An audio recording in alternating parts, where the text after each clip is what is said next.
Right, folks, we're going to get started in just a second over here. I am Michele Cosi, and today I will be giving it over to my associate Carlos because he is the data whiz around here and knows how to deal with data visualization using R. Therefore, whenever Carlos is ready, Okay, I'm going thank to you, stop my Michele. share. Okay, I'm gonna share my, okay, and I'm going to paste the link for today's notes in the chat. Whoa. So let's start. So last week we were seeing a little bit of visualization. So using R. So my question to everyone is how confident you feel using R? Because I'm just going to give a general overview of what are the main concerns when we're trying to do some data visualizations, what we should be taking into account, and also what would be best practices for creating visualization plots for our work. So this will be our schedule for today. So we will talk the first 20 minutes about how to produce visualization data and what are the main types of plots, and also some recommendations we should take into account. And then after that, we will see two examples how to use R for producing specific visualizations. One will be the case of a PCA analysis, the principal component analysis, and another one will be how to produce visual heat maps using R. Okay, and all our examples will be run using Cybers. So we used Cybers last week, so I expect there is something new about this. Okay, so let's oh, okay, so let's start. Okay, so we on a daily basis we do plots because sometimes we want to interpret our results, and just looking at the numbers doesn't tell us too much. So we're looking for patterns or some regularities in the data. So we use scientific plots, and we have to be clear in the message that the visualization plot gives us. It has to be very easy to interpret. Also has to be accurate, and also try to keep things simple. And the tools available for doing the visualization, data visualizations, we have basically at least two options. We have R programming language and also Python. And also there are other languages like Julia or JavaScript or some other language that you can use, but basically in the data science community, RStudio or R language and Python are the main languages, programming languages. And if we are looking to work with RStudio, then we have the main visualization library in R is called ggplot 2. And if we are working with Python, then we have several options. The main one will be matplotlib, and then more user-friendly library called Seaborn, which is derived from matplotlib, will help us to create great graphics. So, okay.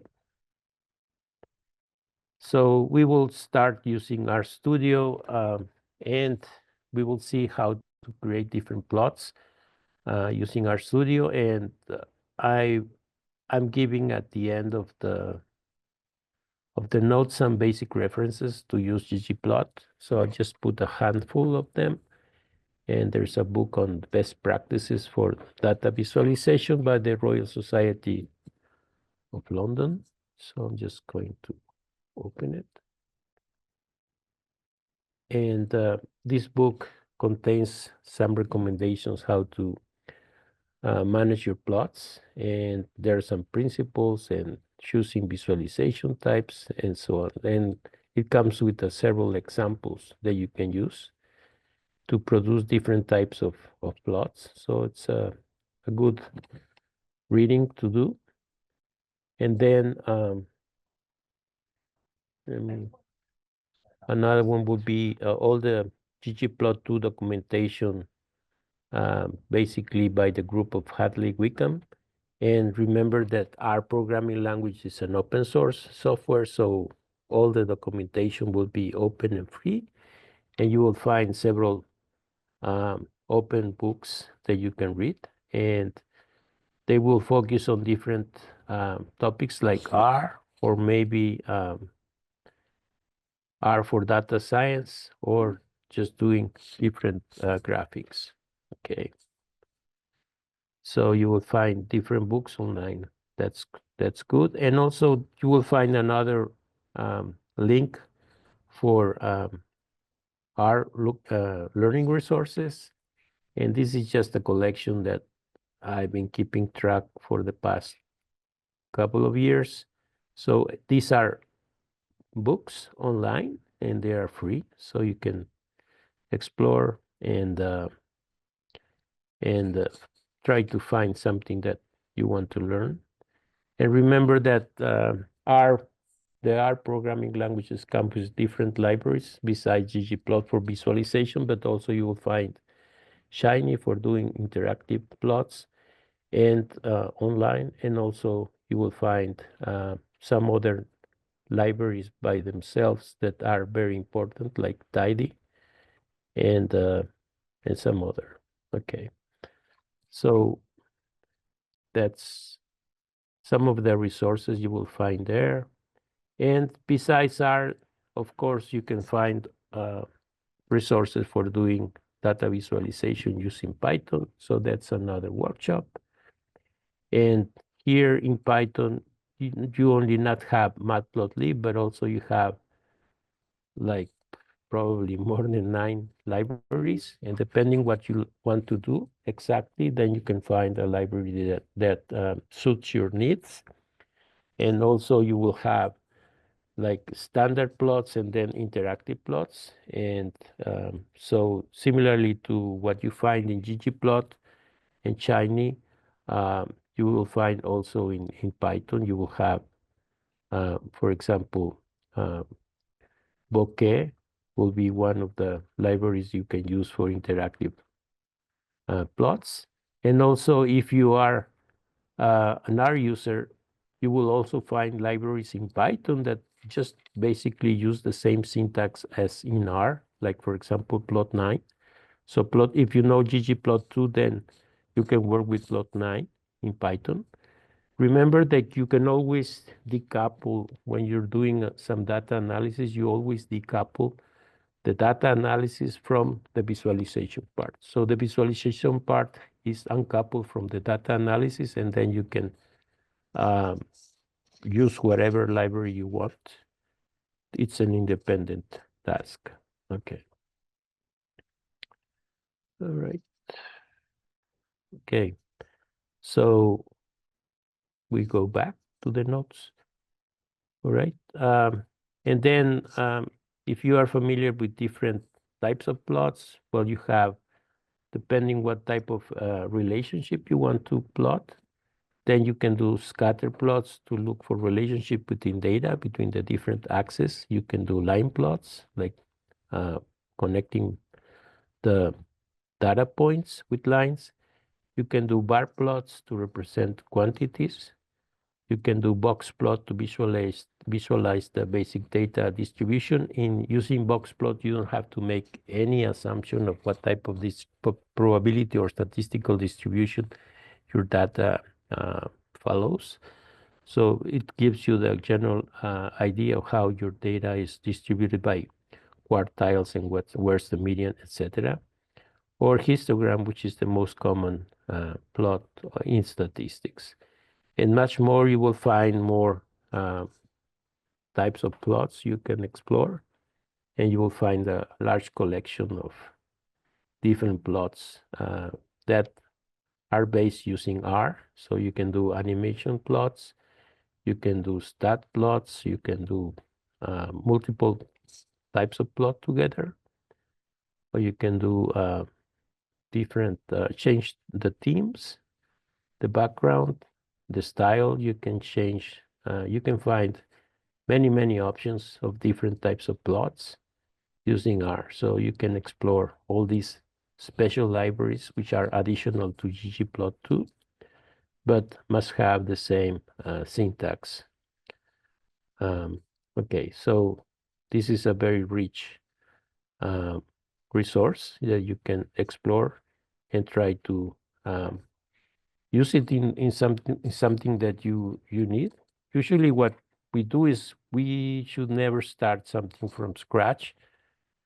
Whatever you want to do, the most probable thing is that somebody has already done something similar. So you look for that example and then understand it, understand all the different lines of code, and then you adapt it to your specific needs. And then you don't have to learn everything from scratch. So that's the best way to learn a new programming language is just look at the examples, understand the example, and then adapt it to your needs. So that's a good strategy. So this is a good example or resource that you can find over here. Okay, so I guess I don't have to explain all the different types of plots, but in any case, you can go into these links and then you will find examples how you can do the different types of codes, plots, and learn from them. So it's a nice resource. Just going to, okay, this, okay. And then, of course, you have to customize your plot to produce high quality graphics. So you can play with the titles, the labels, the legends, and also play with the different themes, which is just the background and styles of the different um, lines and ticks and etc. Okay, so I want to go back to the three of the examples we did last week when we are doing the DC2 analysis. And one of the plots was the principal component analysis. Another type of plot was the heat map, interactive heat map. And lastly, the volcano plots. And here you will find different examples. So there is a special tool for doing principal component analysis in R, which is called PCA tools, that you will find it in bioconductor.org site. And it will come with different instructions how to install it. And also it will come with some examples that you can try to replicate and then adapt it in, if the case, to your data set and then try to do something similar. So this is the best way to learn. Just replicate an example, understand the example, and then try to adapt it to your case. So this is a good way of learning something new. Okay. So you don't start from scratch anytime. Please, if you have any questions along the way, just open your mic or just write your question in the chat and we will try to answer. Yeah. Right. So we will do an example of a principal component analysis, and I'll be using something similar. Remember, there's more than one way of doing things. There's not a unique way of doing it. So you are free to explore, adapt, and get similar results. So going back, and then we can have heat maps. And then in this case, it's an interactive heat map tool, which also you will find it in the bioconductor site, and it will come with all the instructions to install it, and we'll have some examples that you can follow and produce the same plot. So this is an interactive tool, and it will come with some menus, pop-up menus, where you select different variables and different options to produce the necessary heat maps that you want to produce, and then at the end save an image uh, or export some data from the from the tool. Okay, so it will take a lot of time just trying to reproduce a single example. So be aware of that you have to invest some time in replicating an example, but you will learn a lot. Okay.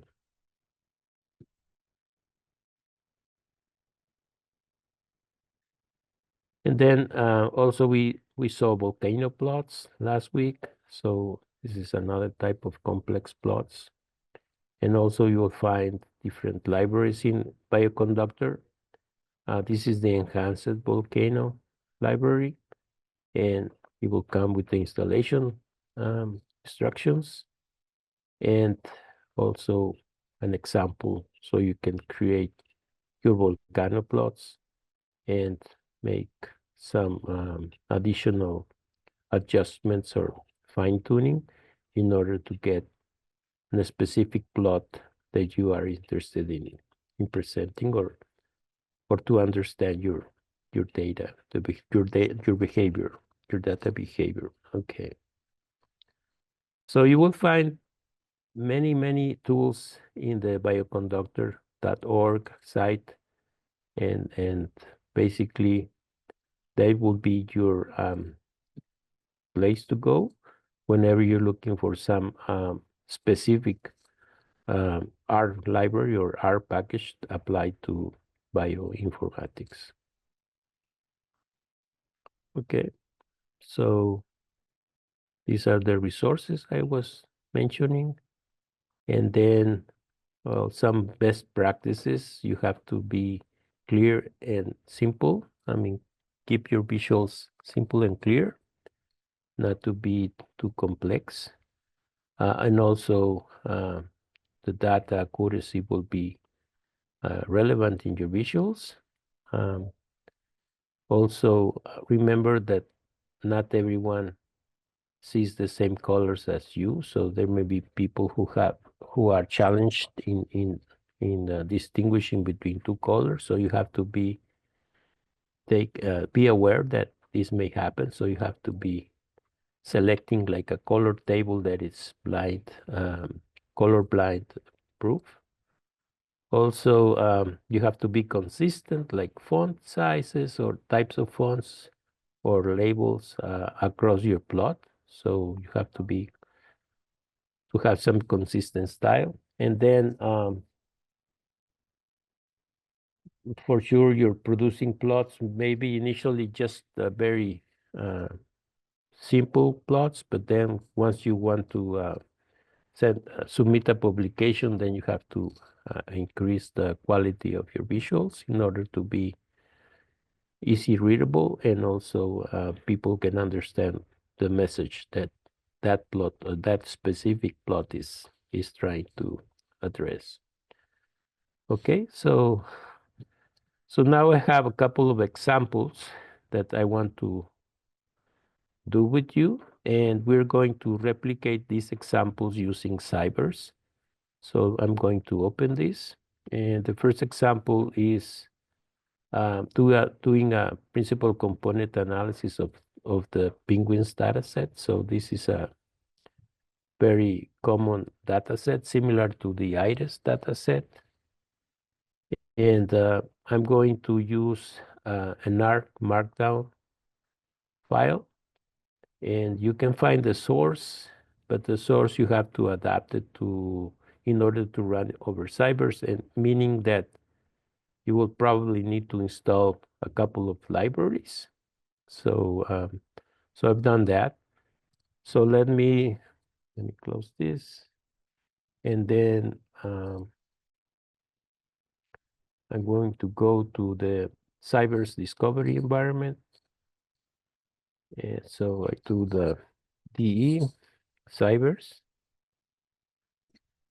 And then once I'm there, I go to the apps section. And inside the apps section, there's going to be a Jupyter Lab Bioscience. So I'm going to execute this. And I'm going to select parameters. So let me go back. Let me go back. So yeah, okay. So I can go to the analysis, and I ran this image before, so I'm just going to relaunch it. But and in this, I just selected like minimum 8 CPU cores, and then 16 gigabytes of memory and 32 gigabytes of disk space. That's something to work. And I will just launch it. And once it starts, then I go to the analysis, and I will have different options to run. I can have the Python Jupyter Notebook, or I can have the R Studio option. So I'm going to select an R Studio, assuming it runs. Okay, so it's coming, and then it's there. Okay. Okay, so these are my different options. I can run Python, Julia, R, or R Studio. So I'm going to use an R Studio notebook. And I run it. Okay, and I have something stored in the data stored.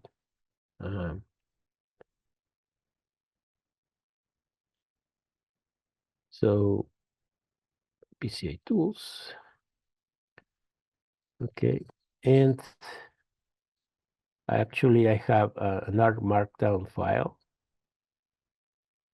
which is basically the file that is here, section by section, right? So you can go and get this source, but you will have to have some special adaptations in order to make it run over cybers, or just copy the different sections and paste them in your RStudio. And you will need to start a Arc Markdown file. So file, you say new file, and you can say an R script or R Markdown. So I'm going to select R Markdown.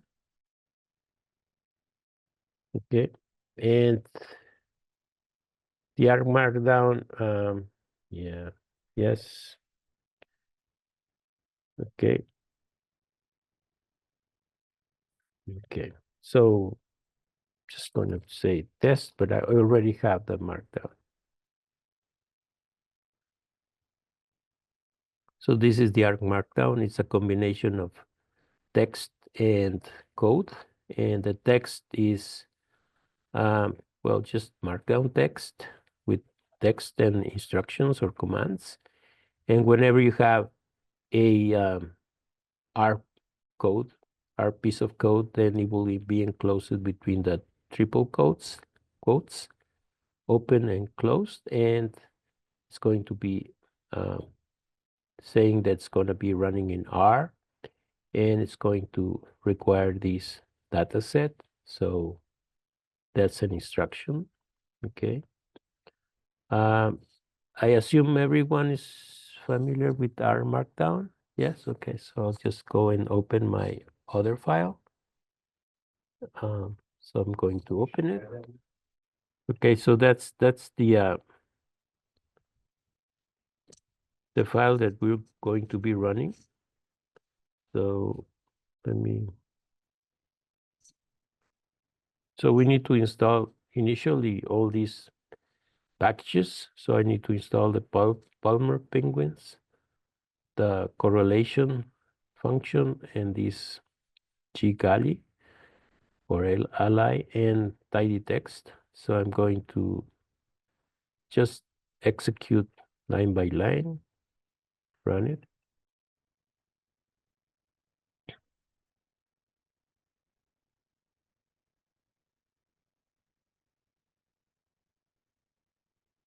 Okay, so it's installing all these packages and the system is busy. Um,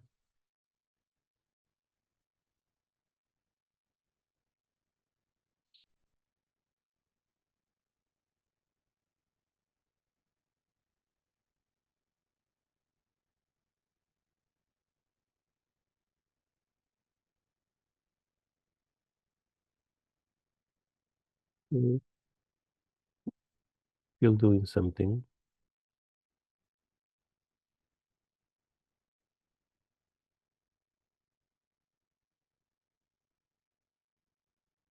So it's compiling the source software, and you may get some warnings back.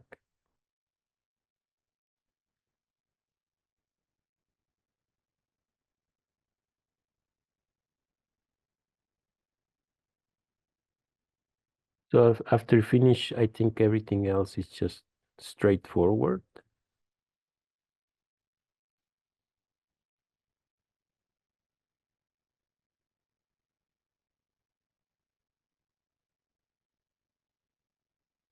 Okay, right. So it has run the first section of the installation of these libraries. And then we are going to execute the next section. This is another R instruction. So I'm just going to run next chunk. So it's going to process all these section, and it's going to be loading into the working memory, the Palmer penguins, the recipes, the tidyr, dplyr, ggplot2, and setting the minimum theme. And then I'm going to run the next section. I think it's this one. Okay, the next one. So now it's going to compute the correlations and between the different variables. The penguins database is just a database of 3 species of penguin that they live over 3 islands over the Antarctica. And they have physical measurements like the body mass, the culmen length, the culmen depth, the flipper length, and also the gender and species. So you have categorical variables, which is the gender, male or female, or you have the categorical variable for the species and the island, and the rest of the variables are just numeric.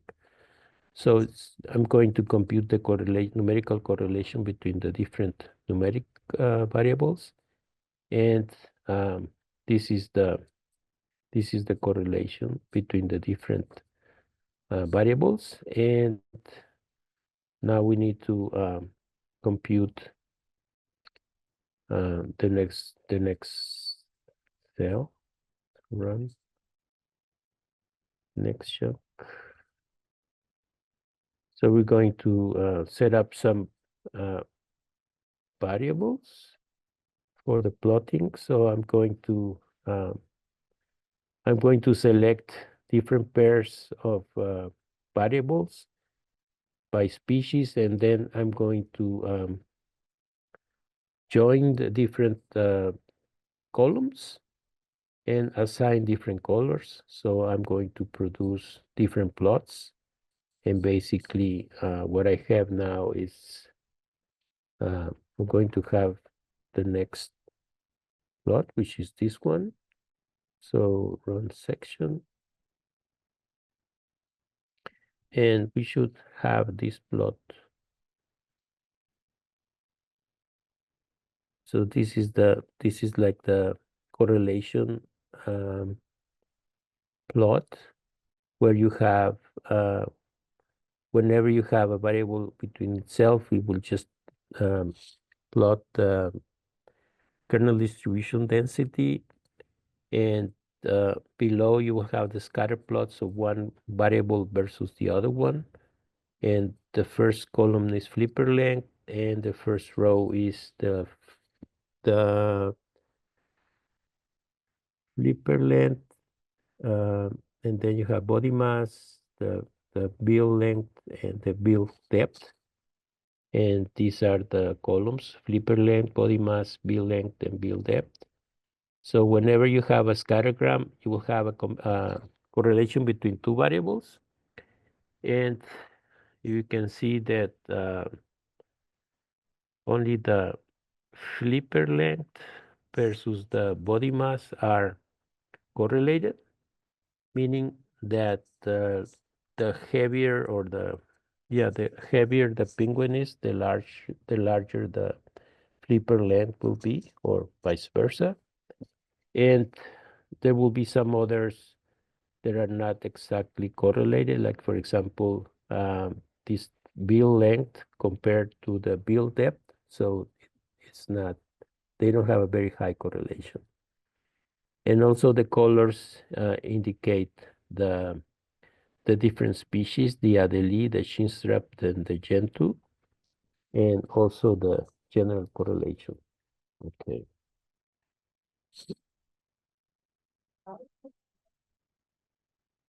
Are the stars what?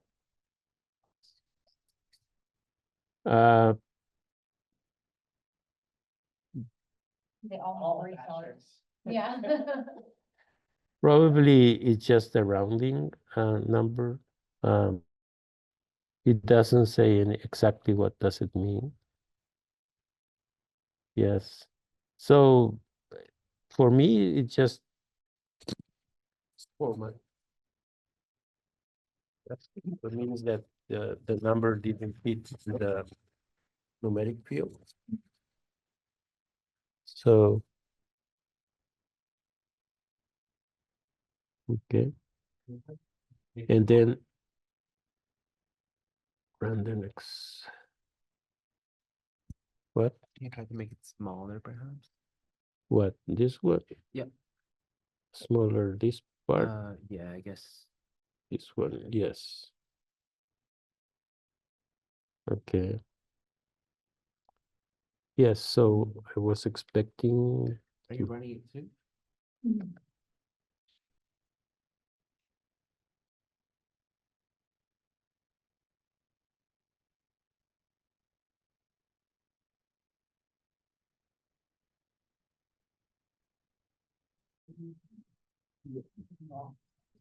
Yeah.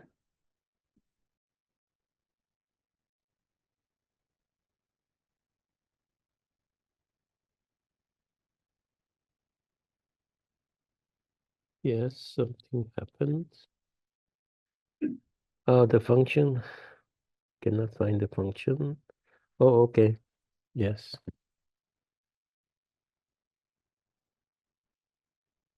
Yes. I think I'm missing here some directory. Let me go back. So we are in this stage, and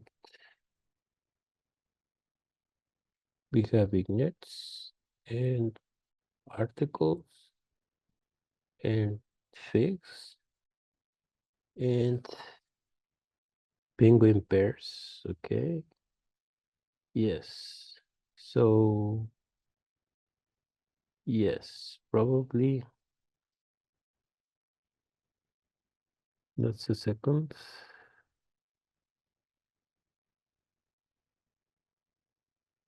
There is a path missing here. Mhm. Yeah.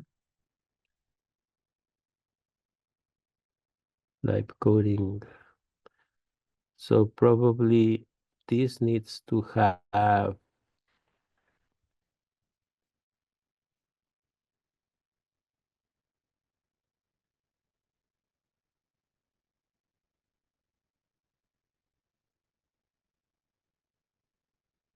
I need a path here.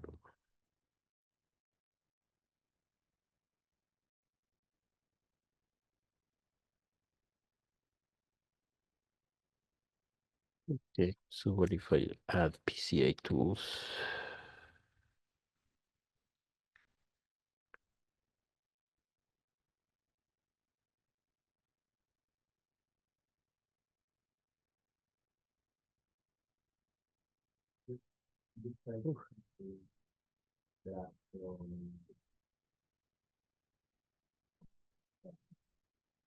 Oh,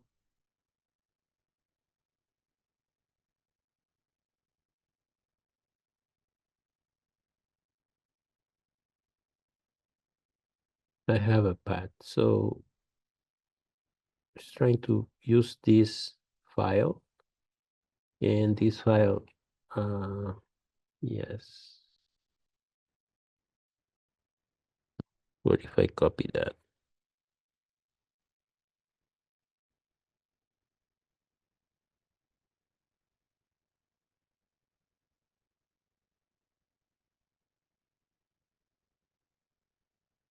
Just a second. Execute this. No, sorry.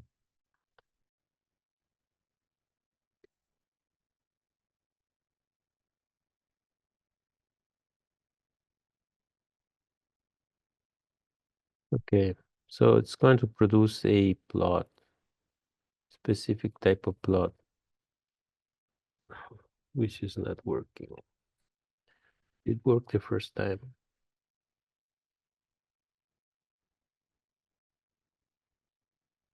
Yes, so let me see if this runs.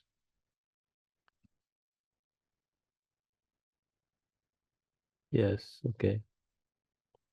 So this is the plot we already saw, and then we will go and do the principal component analysis.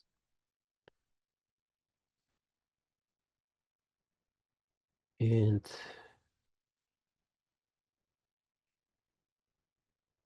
running. And it's going to do the PCA.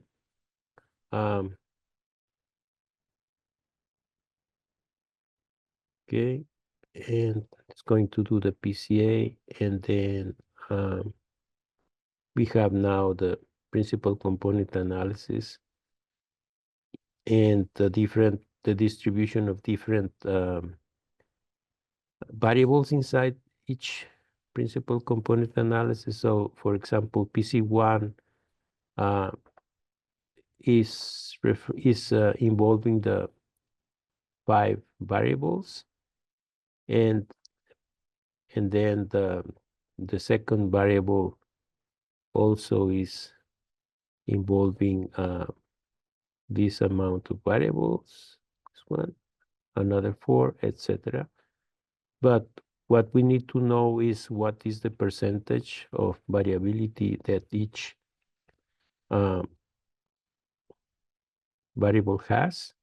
So for example, body mass is distributed between the first 4 principal component variables or axes, and this is the a magnitude in every direction. So think that we are changing from a physical space of body mass, build length, build depth, and flipper length into a new space of axis PC1, PC2, PC3, and PC4. And then let me run the next chunk. And then we can produce uh, the total variance for each principal component. So the first principal component variable, let me make it larger. The first principal component variable or axis is it's taking into account almost 70% of the variance, and then the second PC variable is accounting for 20% of the variability. So now you have almost 70 plus almost 20, that's 90%, plus another 10. So you will have almost more than 90% of your variability if you only take into account 3 variables. Okay. Let me run the next chunk. So it was actually significant stuff. Huh? Just everything is significant with a p-value. Yeah, essentially with a significant p-value. But if I Google the package itself, it seems like a lot of the the results are very similar to what we got. So I wonder whether it's the package itself or and we need to be explicit about what the cutoff is, so that not It's not everything. like corrected for. Yeah. or something. Yeah. But well, what I do is make an analogy between, like, let's say you are in a physical space, three-dimensional space. Let's say I have an object, and if this is my three-dimensional space, and if I put a lamp on top, it will have some shadow over a two-dimensional space, which is the table, and then I can move this object, and without seeing the three-dimensional space, I can try to see what is the shape of my shadow, and instead of work, I mean, as humans we are used to be working in a three-dimensional space, but trying to think about a four-dimensional space, in this case the 4 variables for the penguins, it's going to be more difficult to see what are the variables that are more relevant. That's why we go to a different space and try to see if we can explain the variability with less variables than 4. So in this case, we saw that basically by using the first 2 principal component variables, the PC1 and PC2, basically we can explain almost 90% of the variability. And if we make a plot of PC1 versus PC2 on a plane, then we can see if the data has some correlation or not. Okay, so let me run next chunk. Gonna save that. Next chunk. And so this is again. Let me go run next chunk. And I think what we're going to do is something to plot. So we're defining colors again. And we have a table. Run next chunk. And this is, for example, the scatter plot between the flipper length versus the body mass. We see that there is a correlation. And I'm not using the other 2 variables, since we have 4 variables for the penguins data set. I'm not using a flipper, the bill length or the bill depth. I'm just using body mass and flipper length. Since these 2 variables seems to be highly correlated, the larger the flipper length, the heavier the penguin species. And we see the different, for the different species by colors, what is the behavior. Okay, so I'm going to run the next chunk. Now I'm going to use the PC principal component variables and see what I can get. Plotting. So now I have bill length and bill depth for the species. You see there is almost, well, very scattered plot. I don't see exactly a correlation. And then I'm going to run the next chunk. And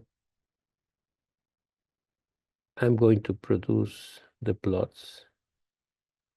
Okay, so now it's the bill depth. This is the distribution of measurements of the bill depth for the 3 species, and you see how each species is distributed. And for example, we will see that the Gen 2 is smaller species because the build depth is smaller. And the Adelie and maybe the chinstrap also have larger dimensions for the build depth. Okay.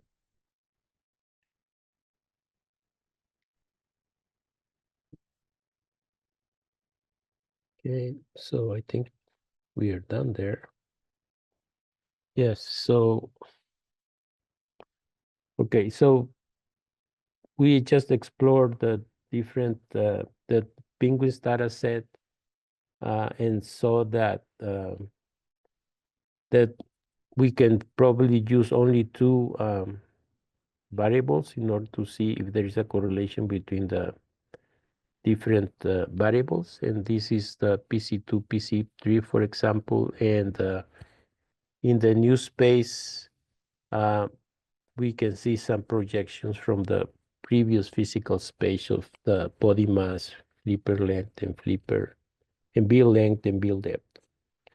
Okay, so this is very, I know, very fast, very hand waved, right? But that's well, we need to study more this code in order to get some benefit out of it and adapt it to one of our cases. Okay, so that was the first example. The next example is a little bit more complex since we're going to be producing a heat map. And the next case is it's going to be here. Let me go back, down.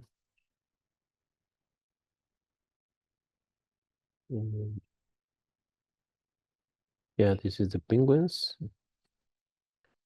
So you'll find more things you can do with the Palmer's penguins following this GitHub repository by Alison Horst. The next example is going to be a heat map R script. So what I can do is just copy it.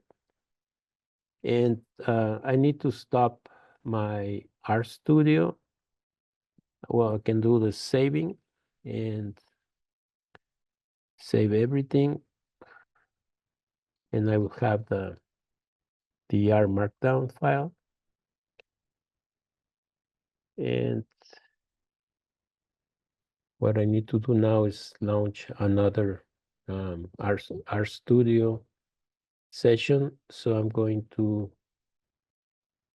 well, let's see if I can do another one. I'm going to launch a new RStudio. And I'm going to open a new file. It's going to be an R script now. New one. I'm going to paste whatever I copied from the for the heat map, right?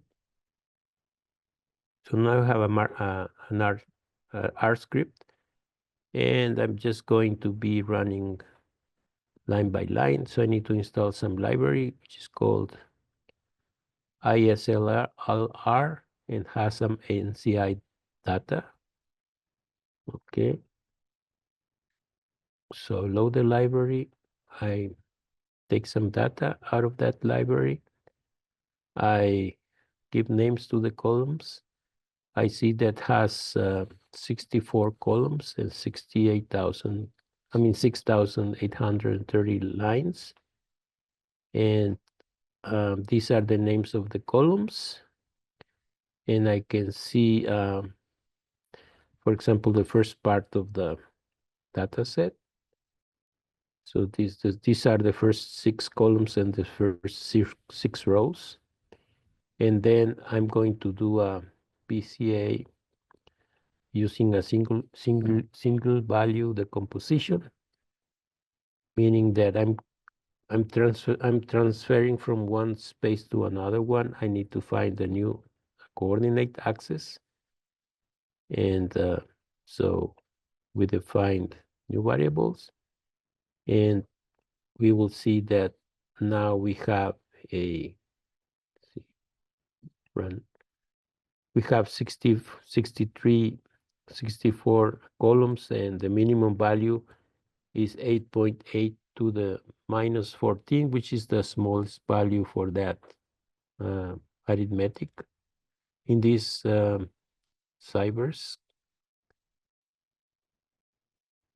Then we continue running, and we're going to do a scatter plot between the different principal component analysis and put some text. And here are the plots. So I guess these are like types of cancer. And then this is the PC1, PC2 variables, and these are the distribution of the data in these new variables. And also we can do a normalization and plot again.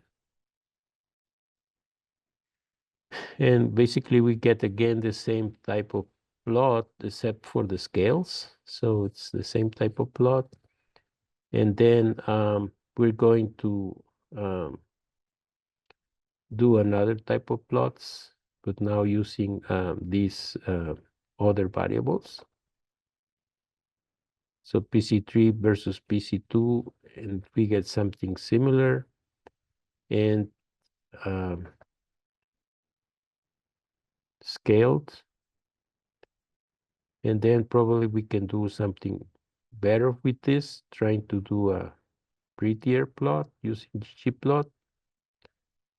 So we load ggplot2 and just plot for the x-axis the PC1, y-axis PC2, add points, add text labels, and we get this type of plot. Okay. And we have a legend here for the different colors, the different types of cancers.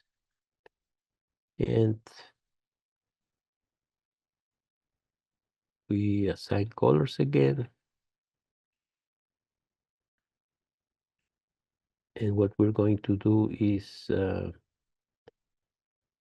use a heat map using X1 as value. And we have this heat map.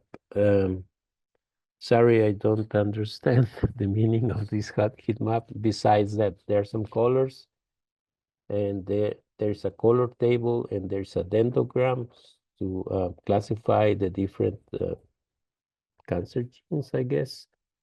And then we are doing this principal component analysis to produce a better representation of this high dimensional data problem. And then there's always a problem when you have a number of samples, but you have more genes than samples. You will have some problems because you will have sparse data, meaning that you have lots of zeros. But if you can decrease the number of features, then you can get a better plot. So I'm going to stick only with 250 genes, and then try to plot the variance for each column and compute the cumulative variance, and we can produce a script plot. Okay, these are the variance explained by principal components. So you can explain almost all the variance with the first principal component axis. And the cumulative will be maybe after 40 variables, you have more than 80%, or 50 variables, you have more than 90% of the variability explained. And this is the part when I was saying that when you have more genes than samples, then you have to handle the sparse principal component analysis. So you need other libraries, PMA and FLIR. And input doesn't work, so I'm not going to install it. And then, so we look at the first four principal component axes. Okay, so it's just same numbers. And then produce a scatter plot. And the labels and plot, assign colors. And you have you have three different plots. So you have the PC1 versus PC2, PC2 versus PC3, and PC3 versus PC4. And you see how the data is distributed. And produce another heat map. But now with less, with some eliminating the sparse values. So you have something that probably has better interpretation than the previous case. So, okay, so that's basically the example. Sorry, I cannot explain the graphics, but I'm just using the different plotting libraries from ggplot to produce a heat map with dendrograms for a specific number of genes, and so for an easier interpretation. Okay, so that is what I have. If you have any questions, sorry for speeding up through the code. Any questions? Okay, so if not, well, thank you for connecting, and we will see you next week. And thank you all.